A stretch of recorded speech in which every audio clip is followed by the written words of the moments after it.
श्रोतेहो नमस्कार. शब्दांशी नातं जपणं हे जसं सोपं नसतं तसं शब्दांमधून जगणं तर त्याहून कठीण असतं. कोकणच्या मातीत रुजलेली संवेदना, शिक्षक म्हणून घडवलेली पिढी आणि एक कवी म्हणून जपलेलं माणूसपण या सगळ्यांचा संगम म्हणजे शब्दांना अर्थाबरोबरच श्वास देणारा एक अनवट असा प्रवास असतो. अशाच प्रवासात रमलेल्या एका संवेदनशील, अभ्यासू आणि बहुआयामी साहित्यिक व्यक्तिमत्वाला आपल्या साहित्य संवादमध्ये आज आपण आमंत्रित केलंय. कणकवली इथं राहणारे प्राध्यापक मोहन कुंभार सर वाणिज्य आणि अकाउंटन्सी विषयाचे प्राध्यापक आहेत आणि एक कवी आणि साहित्यिक म्हणून ते सिंधुदुर्ग जिल्ह्यात सुपरिचित आहेत. सर नमस्कार.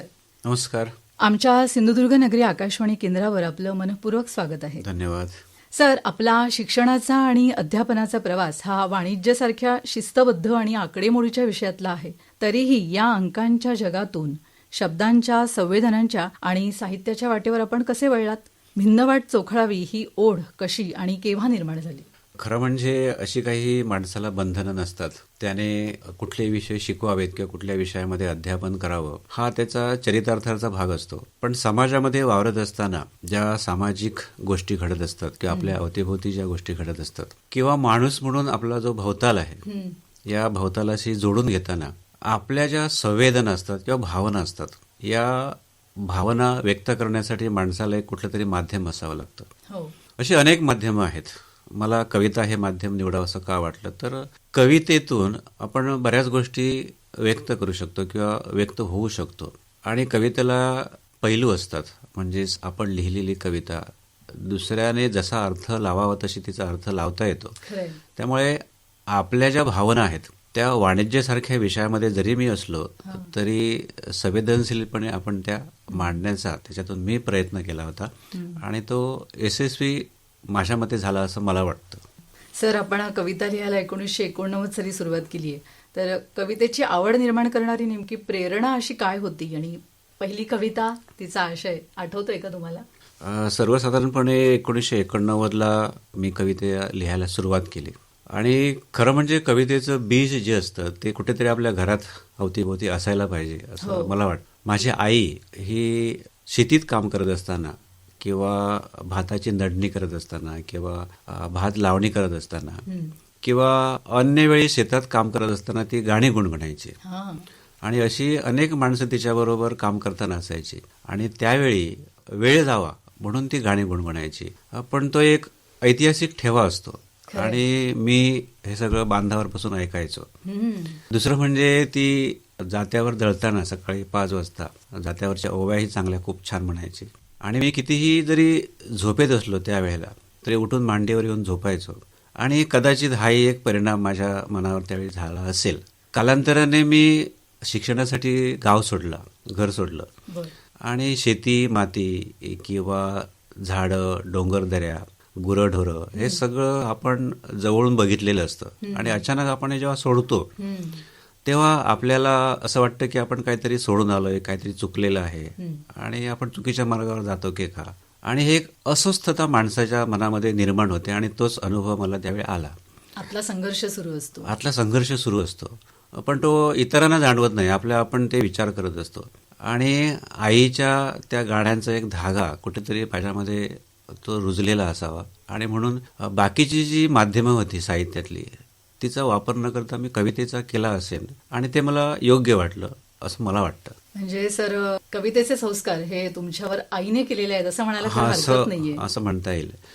ते आपसुकच घडत जातं आणि नंतर मुद्दाम करण्यापेक्षा ते आपसुकच घडत जातात. सर, दोडामार्ग तालुक्यातील आपल्या हेवाळे गावाचा म्हणजे कोकणच्या या मातीचा, माणसांचा, स्वभाव वृत्तींचा आणि एकूणच सगळ्या सामाजिक आर्थिक भवतालाचा आपल्या कवितेच्या आशयावर आणि संवेदनांवर कितपत प्रभाव आहे असं आपल्याला वाटतं? निश्चितच. कुठलाही साहित्यिक, तो कवी असू दे, कादंबरीकार असू दे, कथाकार असू दे, नाटककार असू दे किंवा अनेक वेगळ्या गोष्टी पण असतील, तर हा जो साहित्यिक आहे त्या साहित्यिकाच्या मनावर त्याच्या भवतालाचाच परिणाम जास्त होत असतो आणि भवतालच तो आपल्या साहित्यामध्ये आणण्याचा प्रयत्न करत असतो आणि हे अनुभवातून येतं. म्हणजे त्याने जगलेलं, भोगलेलं किंवा अनुभवलेलं जे जग असतं ते जगच त्याच्या साहित्यामध्ये येत असतं आणि तेच खरं वास्तव साहित्य असतं. म्हणजे जेव्हा आपण ज्या गोष्टी माहीत नाही त्या साहित्यातून मांडायला गेलो की तितक्या त्या संवेदनशीलपणे वाचकाला भिडत नाहीत. आणि तोच प्रत्येक साहित्यिकाचा अनुभव असतो. माझा गाव जो आहे तो अत्यंत दुर्गम आणि दोडामार्ग तालुक्यातील असा खेड्यातला गाव आहे. आणि सगळी जी माणसं आहेत ती शेतीभातीशी आणि ह्या गुराढोरांशी जोडलेली आहेत. आणि त्यावेळी तो परिसर अशा सगळ्या गोष्टींनी गाव एकत्र येणं किंवा गाव एकत्र असणं, वेगवेगळ्या सणांच्या निमित्ताने गावाचं एकीपण लक्षात येणं, आणि विशेष म्हणजे कोकणातल्या ह्या ग्रामीण भागातली जी माणसं आहेत ती प्रामुख्याने पु ल देशपांडेंनी जसं म्हटलंय की फणसासारखी आतून गोड असतील, बाहेरून काट्यासारखी कणखर असतील, अशी ही माणसं मी त्यावेळी अनुभवलेली आहेत. आणि ग्रामीण भागातल्या शेतकऱ्याच्या पोराला किंवा त्याच्या पोराच्या वाट्याला ज्या गोष्टी येतात त्या गोष्टी माझ्या वाट्याला आल्या होत्या. म्हणजे शाळा ही दुय्यम, शेती किंवा घरातली कामं ही प्रामुख्याने करावी लागायची.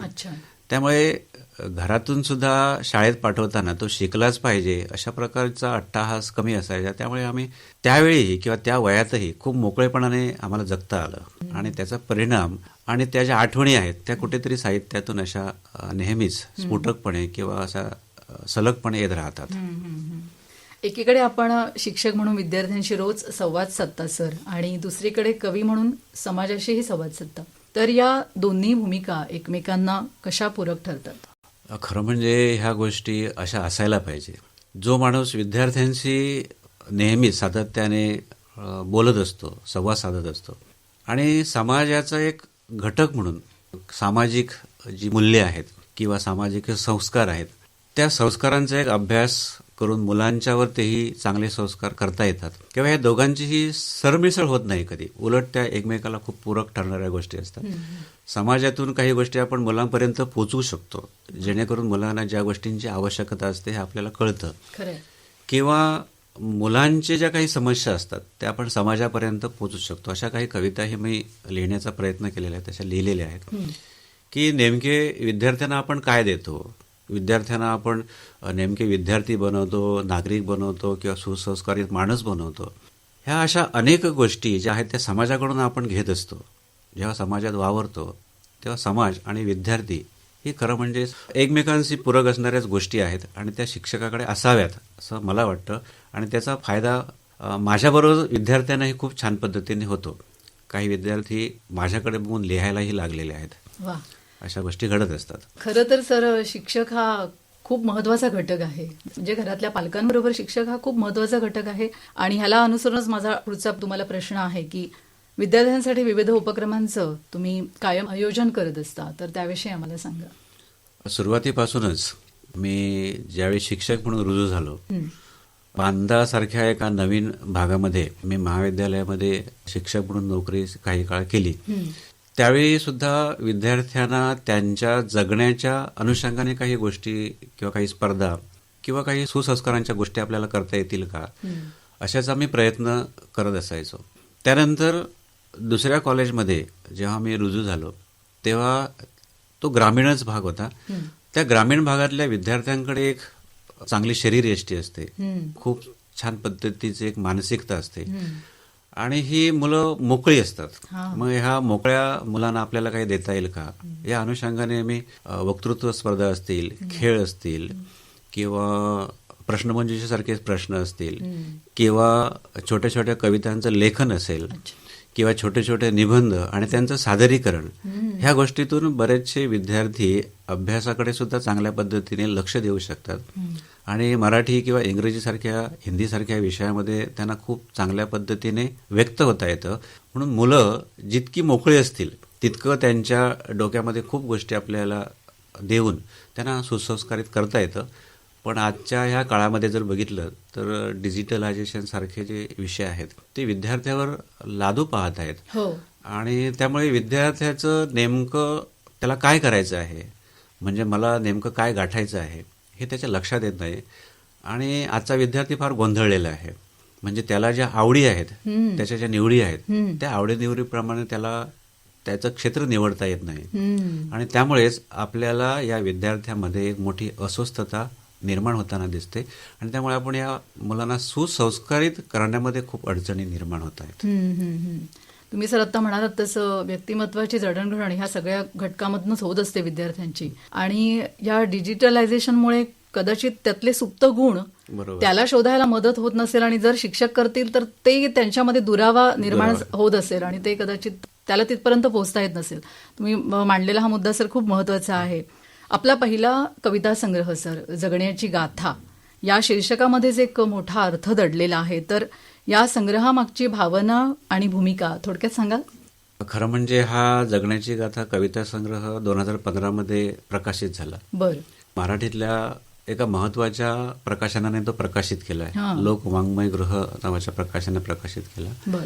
ह्या प्रकाशनगृहाला एक विचारसरणी आहे आणि त्याच अनुषंगाने जवळजवळ महाविद्यालयीन काळापासून मी ज्या कविता लिहित होतो त्या नेमक्या कविता निवडून माझ्या मित्रांच्या सहाय्याने, म्हणजे प्रवीण बांदेकर असतील किंवा अजय कांडर असतील, यांच्या सहाय्याने मी त्या सगळ्या एकत्र केल्या आणि लोकवाङ्मय गृहाकडे पाठवून दिल्या. बरं. आणि महाराष्ट्रातील एक मराठी साहित्यातील नामवंत व्यक्तिमत्व म्हणजे चंद्रकांत पाटील, ह्या पाटील सरांनी या कवितांचं संपादन केलं. बरं. या प्रकाशनाचे जे महत्वाचे सतीश काळशेकर यांनी या कविता खरोखरच चांगल्या आहेत अशा प्रकारचं मत व्यक्त केलं. त्यानंतर त्या लोकवाङ्मय गृहाशी जोडलेले जे विकास पालवे असतील किंवा प्रकाश सावंत असतील, यांनी या कवितावर संस्कार केले. आणि आता आघाडीचे जे कवितेचे समीक्षक आहेत म्हणजे शिवाजी विद्यापीठाचे मराठी विभागाचे रणधीर शिंदे सर, या शिंदे सरांनी या कवितेची पाठराखण केली, म्हणजे या कवितेला ब्लर्ब दिला. सतीश भावसर सारख्या महाराष्ट्रातल्या एका नामवंत चित्रकाराने मुखपृष्ठाचं काम केलं. आणि अशा अनेक, विरधवल सारखा एखादा आमचा कवी मित्र सिंधुदुर्गातला, गोविंद काजरेकरांसारखे आमचे कवी मित्र, अशाने या कवितेला एक प्रोत्साहन देऊन मला लिहितं केलं आणि हा कविता संग्रह आला. आणि आल्यानंतर या कविता संग्रहाला जवळजवळ महाराष्ट्रातून कवितेचे जे महत्वाच्या संस्थांचे 7 पुरस्कार राज्यस्तरीय प्राप्त झाले. आणि या सगळ्यांच्या लोकांची एक पाठीवर थाप असल्यामुळे आत्ताचे महाराष्ट्रातले महत्वाचे कादंबरीकार राजन गवस हे सुद्धा या सगळ्या प्रक्रियेच्या मागे किंवा या माझ्या कविता संग्रहाच्या निर्मितीच्या मागे होते.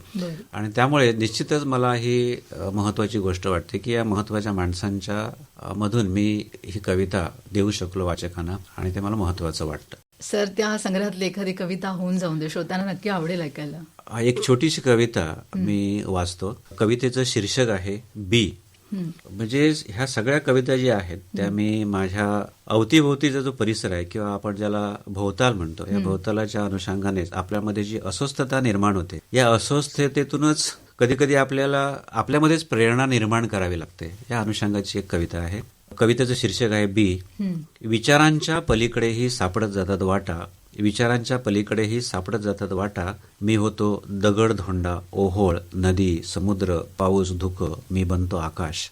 मी होतो दगड धोंडा ओहोळ नदी समुद्र पाऊस धुक मी बनतो आकाश. बरसत राहतो मीच माझ्यावर माझ्याच ढगातून, बरसत राहतो मीच माझ्यावर माझ्याच ढगातून, होतो ओला चिंब रुजतो मी रोज नवा अंकुर फुटून, झुलतो मी आतल्या आत फुलतो मी आतल्या आत, झुलतो मी आतल्या आत फुलतो मी आतल्या आत, बरसतो मी आतल्या आत, मी मला रुजवून घेतो मनाच्याही आत आत, मनाच्याही आत आत. अशा प्रकारची एक सहज लिहून गेलेली कविता संग्रहामध्ये आहे. स्वतःला प्रेरणा देणारी ही कविता सर, खूप छान आहे तुमची कविता. निश्चितच. आतापर्यंत अनेक नामवंत समीक्षकांनी आपल्या कवितेवर लिहिलंय, चर्चा केली आहे. तर लेखक म्हणून या प्रतिक्रियांकडे आपण कसं पाहता? या प्रतिक्रियांनी आपल्याला काय दिलंय असं वाटतं तुम्हाला? कुठलीही साहित्यकृती जेव्हा जन्माला येते किंवा लेखकाच्या माध्यमातून ती आपण प्रकाशित करतो त्यावेळी तिची नोंद घेणं आवश्यक असतं. आता अनेक पुस्तकं निघत आहेत पण सगळीच प्रकाशित होतात पण प्रकाशात येतात असं नाही, त्याच्यावर चर्चाही होते असं नाही. याची अनेक कारणं असू शकतात. म्हणजे त्या कवितेतली गंभीरता असेल किंवा त्या कवितेतला आशय असेल किंवा तो कवी आणि लिहिलेलं जे आहे ते वास्तव आहे का हे वाचक ताडून पाहतो किंवा वाचकाला ही माहिती असते, त्यामुळे कदाचित त्या मागे पडत असतील. पण माझ्या बाबतीत खूप छान गोष्टी घडत गेल्या. मी मगाशी नाव घेतल्याप्रमाणे रणधीर शिंदे सरांनी ते समीक्षक म्हणून माझ्या कवितेवर खूप छान पद्धतीने त्यांनी महाराष्ट्रातल्या एका महत्वाच्या दैनिकामध्ये याच्याविषयीचं टिपण लिहिलं.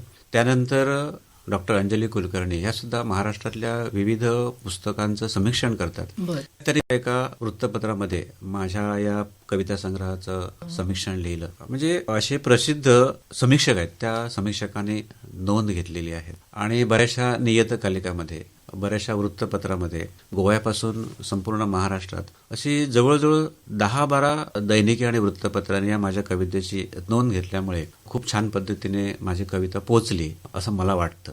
सर, कोवळं आभाळ या ललित लेखनापासून वर्तमानपत्रातील सदर लेखनापर्यंतचा आपला ललित लेखनाचा प्रवास कसा घडत गेला, या लेखनातून काय व्यक्त करावं असं आपल्याला वाटतं? महाविद्यालयीन जीवनामध्ये मी जेव्हा शिकत होतो त्यावेळी मगाशी मी म्हटल्याप्रमाणेच गाव सोडल्यानंतर आपण अस्वस्थ होतो. संध्याकाळी सगळं कॉलेज आटपून घरी परतल्यानंतर मला काहीतरी बोलावंसं वाटायचं किंवा कोणाशी तरी व्यक्त व्हावंसं वाटायचं. पण जेव्हा आजूबाजूला कोणच नसेल आणि जरी असले तरी ते माझी समस्या समजून घेतील का किंवा माझे विचार समजून घेतील का, अशा प्रकारची शंका आपल्याला असते. त्यावेळी मला हे लिहावंसं वाटलं. म्हणजेच एखाद्या संध्याकाळी बसल्यानंतर मी माझ्या गावाच्या सगळा तो आक आहे तो समोर आणायचो आणि त्याच्यातला एखादा विषय मी मांडण्याचा प्रयत्न करायचो आणि मी त्यातून लिहिल्यानंतर मोकळा व्हायचो. मग अशा पद्धतीने मला ललित लेखनाकडे वळता आलं. म्हणजेच खूप विस्तृतपणे आपल्याला आपली भावना व्यक्त करता येते. कुणाचे ललित लेख तुम्ही अगोदर वाचले होते का यापूर्वी? आम्ही वाचायचो. महाराष्ट्रातले बरेचसे ललित लेखक आहेत, त्यांचे लेख वाचायचो. ज्या विद्यापीठात मी शिकत होतो, गोवा विद्यापीठामध्ये, तिथे आत्ताच्या आघाडीचे समीक्षक लेखक सोमनाथ कुमार पंत सर यांच्याही सानिध्यात मी आलो होतो. हे सांगायचे की तुम्ही यांचं वाचा, यांचं वाचा, असं बरंचसं वाचन त्यावेळी होत होतं. आणि स्वतःची अशी एक आपल्याला उर्मी असावी लागते. ते लिहित गेलो. आणि गोव्यातील एक सायन दैनिक त्याने मागणी केली की तुम्ही रोज साप्ताहिक म्हणजे आठवड्यातून एक ललित लेख द्याल का. तर मी ते 1 वर्ष ते ललित लेख तिथे गोव्याला सदर लेखन केलं आणि ते ललित लेखच असायचे. नंतर एका महत्वाच्या वृत्तपत्रामध्ये मी 1 वर्ष तिरड्याची फुले म्हणून ललित लेखन चालवलं. आणि त्याच लेखांचं नंतर एक पुस्तक मला करता आलं. त्याचंच नाव कोवळा आभाळ. कोवळा आभाळ. सर, आपण यापूर्वी पणजी आकाशवाणीवर, त्यानंतर रत्नागिरी आकाशवाणीवर काव्यवाचन, सूत्रनिवेदन आणि युवावाणी सारखे कार्यक्रमही सादर केले आहेत. तर हा अनुभव कसा होता? वृत्तपत्र सहसा जागा कमी असल्यामुळे स्वीकारत नाहीत. त्यावेळी काही कविता मी आकाशवाणीकडे पाठवून दिल्या. आणि त्यावेळी मी गोव्यामध्ये शिकत होतो. म्हणजे मराठी आणि तिथली कोकणी अशा दोन्ही भाषांमध्ये त्यावेळी मी लिहिण्याचा प्रयत्न करत होतो. काही कविता मी आकाशवाणीकडे पाठवून दिल्या आणि त्या युववाणीसारख्या कार्यक्रमामध्ये त्या निवडल्या गेल्या. आणि युववाणीमध्ये युवकांना स्थान देण्याचं काम आकाशवाणी खूप छान पद्धतीने त्यावेळी करत होती. आणि 93-94च्या काळामध्ये आकाशवाणीसारखं दुसरं प्रभावी माध्यम लोकांकडे नव्हतं. आणि यावेळी आकाशवाणी सारख्या माध्यमाने माझ्या कविता वाचकापर्यंत किंवा श्रोत्यांपर्यंत पोहोचवण्याचा खूप छान पद्धतीने प्रयत्न झाला आणि आकाशवाणीने खूप प्रोत्साहन दिलं. त्यानंतर काही काळ मी आकाशवाणीवर युववाणीच्या कार्यक्रमामध्ये निवेदनही केलं होतं. आणि ती एक आकाशवाणीची पाठीवर थाप असल्यासारखीच असते आणि ते प्रोत्साहन मला आकाशवाणीकडूनही खूप छान पद्धतीने पुढे जाण्यासाठी मिळालं. खरंय सर, आकाशवाणीमध्ये काम करायला मिळणं म्हणजे एखादा आमच्याकडे असा कलाकार जेव्हा येतो आणि त्याची मुलाखत घेतली जाते तो त्याला एवढा आनंद मिळतो, कारण हे माध्यमच तसं आहे, लोकांपर्यंत पोहोचणारं आणि खूप जिव्हाळ्याचं आहे. तर सर, साहित्य पोहोचवण्यासाठी हे माध्यम म्हणजे महत्वाचं आहे असं तुम्हाला वाटतं? खूपच आहे. खूपच माध्यम आहे चांगलं. आणि अजूनही ह्या सगळ्या सोशल मीडियाच्या काळामध्ये ते प्रभावीपणे काम करत आहे, हेही तितकंच महत्वाचं आहे. आणि पुन्हा एकदा मला वाटतं श्रोत्यांनी इतर जी माध्यमं आहेत त्या माध्यमापेक्षा आकाशवाणीसारख्या माध्यमावर विश्वास ठेवून खूप चांगल्या पद्धतीने ऐकावं असं मला वाटतं. कारण खूप दर्जेदार कार्यक्रम सादर होतात. सर, आपल्या मराठी कवितांचा हिंदी, गुजराती यासारख्या भाषांमध्ये अनुवाद सुद्धा झालाय कवितांचा. तर आपली कविता भाषेच्या सीमा ओलांडताना पाहणं हा अनुभव तुमच्यासाठी कसा होता? खूपच छान असतो. जी भाषा आपल्याला समजत नाही त्या भाषेमध्ये आपली कविता जाणं ही तितकीच महत्वाची गोष्ट असते. आणि योगायोगाने अशा काही गोष्टी घडत गेल्या. गोव्यामध्ये एक बहुभाषिक कवी संमेलन भरलं होतं. त्यामध्ये किती साली? साधारणपणे 2016 साली बरं. गोव्यामध्ये भरलं होतं ते. आणि त्या संमेलनामध्ये मला सहभागी होता आलं. वा. आणि यामध्ये मल्याळम, उर्दू, हिंदी अशासारखे कवी सहभागी झाले होते. आणि एकाच वेळेला आपली जी राष्ट्रभाषा आहे, तुम्ही कुठल्याही भाषेत कविता वाचल्यानंतर ती तुमच्या भाषेमध्ये वाचायची आणि नंतर ती हिंदीमध्ये वाचायची. असा तो एक प्रघात होता. आणि त्यावेळी या माझ्या कवितेचं भाषांतर आहे ते हिंदीमध्ये पुण्यातील कवयित्री सुनीता डागा यांनी केलं होतं. आणि त्यांनी भाषांतरित केलेली एक कविता मी मराठीत आणि हिंदीत दोन्हीमध्ये वाचतो. आणि छोटीशी कविता आहे आणि सामाजिक आशयाची कविता आहे. कवितेचं शीर्षक आहे बकऱ्याची मान कापतानाचे चित्र. माझी मुलगी बघून आली बाजारात कापून लटकवलेल्या बकऱ्याची कलेवर. माझी मुलगी बघून आली बाजारात कापून लटकवलेल्या बकऱ्याची कलेवर. गिऱ्हाईकांची गर्दी, त्यांचा चाललेला सौदा आणि मांसाचा एक एक तुकडा तोलणारा तराजू. घरी आल्यावर कागद पेन माझ्यासमोर धरत ती म्हणाली. घरी आल्यावर कागद पेन माझ्यासमोर धरत ती म्हणाली, काढून द्या मला बकऱ्याची मान कापतानाचे चित्र. माझ्या हातून धमन्या फुटून उडू लागल्या रक्ताच्या चिळकांड्या. तिचे हे शब्द ऐकून माझ्या हातून धमन्या फुटून उडू लागल्या रक्ताच्या चिळकांड्या. मुलीने समोर धरलेल्या कागदावर मला दिसत होते माणसांच्या चित्कारांचे आवाज. मुलीने समोर धरलेल्या कागदावर मला दिसत होते माणसांच्याच चित्कारांचे आवाज. अशी एक सामाजिक आशयाची कविता. आणि तिचं सुनीता डागा या माननीय कवयित्रींनी केलेलं भाषांतर आहे. शीर्षक त्याने दिलेलं आहे धड़ से अलग होती बकरे की गर्दन का चित्र. मेरी बेटी ने देखा बाजार में काट कर लटकाए हुए बकरों का कलीवर. मेरी बेटी ने देखा बाजार में काट कर लटकाए हुए बकरों के कलीवर. खरीदने वालों का झुंड, उनका चलता हुआ सौदा और मांस के एक एक टुकड़े को तौलता हुआ तराजू. खरीदने वालों का झुंड, उनका चलता हुआ सौदा और मांस के एक एक टुकड़ों का तौलता हुआ तराजू. घर आने पर मेरी बेटी ने कागज पेंसिल को मेरे सामने धरते हुए कहा उसने, बना दो मेरी खातिर धड़ से अलग होती बकरे की गर्दन का चित्र. मेरे सामने धरते हुए कहा उसने, बना दो मेरे खातिर धड़ से अलग होती बकरे की गर्दन का चित्र. तो मेरे भीतर की रक्त धमनियां टूटकर उड़ने लगे खून के फवारे. तो मेरे भीतर की रक्त धमनियां टूटकर उड़ने लगे खून के फवारे. बेटी के हाथ के कागज पर मुझे दिख रही थी मनुष्य के चित्कारों की आवाज. बेटी के हाथ के कागज पर मुझे दिख रही थी मनुष्य के चित्कारों की आवाज. अशा प्रकारची हिंदीतली कविता त्यावेळी भाषांतरित झाली होती. गहिरा आशय आहे सर ह्या कवितेचा. विविध ठिकाणच्या साहित्य संमेलनांची अध्यक्षपद सर तुम्ही आतापर्यंत भूषवलेली आहेत. तर अध्यक्षपद असो किंवा संस्थात्मक काम असो, आजच्या काळात साहित्य चळवळींची जबाबदारी ही नेमकी काय असावी असं आपल्याला वाटतं? लेखक हा चळवळ्यात असतो किंवा साहित्यिक हा चळवळ्यात असतो. समाजाचे विविध पैलू, समाजाच्या विविध समस्या किंवा आत्ता आपल्या प्रदेशावर असणाऱ्या समस्या, ह्या सगळ्या समस्या तो आपल्या साहित्यातून त्याने व्यक्त केल्या पाहिजेत. आणि ज्यावेळी साहित्यिक व्यक्त होतो त्यावेळी त्याला चळवळ्या व्यक्तीसारखंच काम करावं लागतं. म्हणजे तो चळवळीतला एक महत्वाचा माणूस असतो असं मला वाटतं. आणि बऱ्याच वेळेला आपण म्हणतो की जे सूर्य बघत नाही ते कवी आधी बघतो. म्हणजे समजा तुमच्या प्रदेशावर, तुमच्या आजूबाजूच्या माणसावर एखादं संकट येण्याची शक्यता असेल तर कवी ते आपल्या कवितेतून आधीच मांडतो. म्हणजेच पुढची सूचकता जी आहे ती कवितेतून किंवा साहित्यातून मांडण्याचा प्रयत्न करतो. मला वाटतं ह्या सगळ्या संस्थांशी आपण जोडून घेताना किंवा साहित्य संस्थांशी काम करताना, साहित्य संस्थांबरोबर काम करताना, किंवा तुम्ही म्हणालात की आता वेगवेगळ्या साहित्य संमेलनांची अध्यक्षपद भूषवताना, तिथून व्यक्त होताना आपल्या आजूबाजूच्या किंवा भोवतालच्या गोष्टींची जी दाहकता आहे ती दाहकता मांडण्याचा नेहमीच प्रयत्न असायला हवा. तो आम्ही छोट्या मोठ्या पद्धतीने नेहमी साहित्य म्हणून करत असतो. सर, मुंबई विद्यापीठाच्या अंतर्गत FYBAच्या वर्षाला तुमची कविता अभ्यासक्रमाला अंतर्भूत केली आहे, तर काय सांगाल याविषयी? निश्चितच ही आनंदाची गोष्ट असते.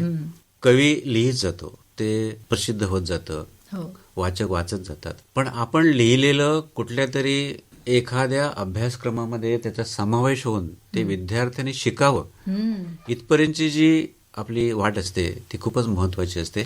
आणि आपली एखादी साहित्यकृती जर अभ्यासक्रमात आली किंवा क्रमिक अभ्यासक्रमात ते आले तर निश्चितच तो त्या साहित्यिकाचा खूप बहुमान असतो, तो मोठा पुरस्कार असतो असं मला वाटतं. शासनाने दिलेली ही पोचपावती असते. पोचपावती असते किंवा त्या आणि कमिटीने थोडक्यात म्हणजे राजमान्यता मिळाल्याचा एक आनंद मिळतो आनंद आपल्याला. असतो तो.